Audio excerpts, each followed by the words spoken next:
Bonjour à tous, ici Manon Fabre. Bienvenue sur ma chaîne, où on explore ensemble le monde des aliments, leur composition et les critiques qui en découlent. Si vous voulez mieux comprendre ce que vous mangez et faire des choix éclairés, n'hésitez pas à vous abonner pour rester informé. Prêt à découvrir? C'est parti. Bonjour à tous et bienvenue sur ma chaîne. Aujourd'hui, je vais vous parler d'un sujet qui me tient particulièrement à cœur, le jeûne durant le mois de Ramadan.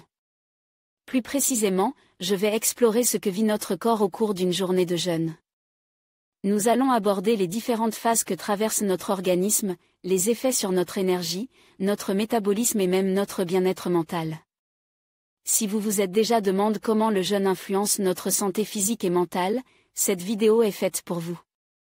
Restez avec moi pour découvrir ensemble les mystères du jeûne pendant le Ramadan. Cette année, ce pilier de l'islam est programme du 5 mai au 4 juin, période où les jours s'allongent. Il faut donc se lever très tôt pour manger. Pour être sûr de préserver au mieux sa santé, il est important de connaître les mécanismes qui se mettent en route dans le corps humain durant cette période. Les mécanismes du jeûne. Les changements qui se produisent dans le corps dépendent de la longueur du jeûne.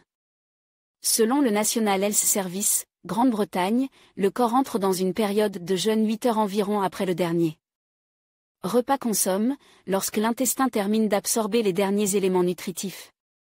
Dans un premier temps, l'organisme va alors puiser son énergie dans le glucose, stock dans le foie et les muscles, une fois ce glucose épuisé, ce sera au tour des graisses de contribuer à fournir l'énergie nécessaire au fonctionnement du corps. Le jeûne du Ramadan n'entraîne pas une perte de poids. Certains pensent encore à tort que jeûner pendant la journée leur permet de piocher dans leur réservé de graisse et donc de maigrir.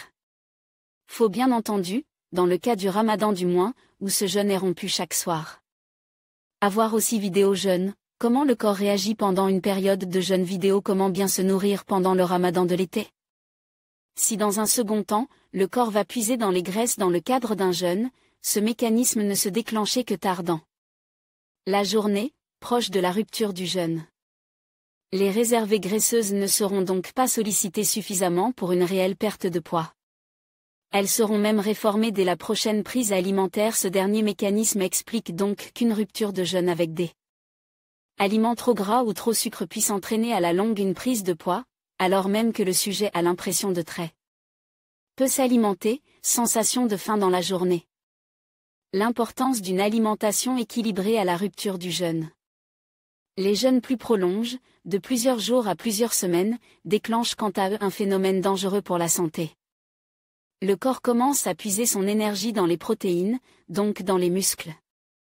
Ce phénomène ne concerne en théorie pas les personnes pratiquant le Ramadan.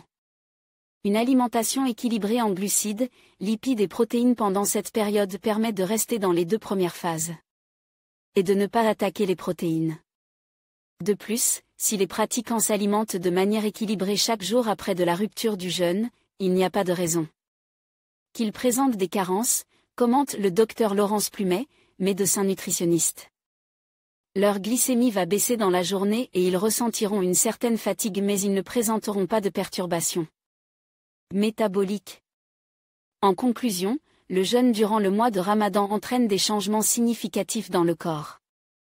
Au fil des journées, nous observons une adaptation physiologique qui permet à l'organisme de s'ajuster à l'absence de nourriture et d'eau.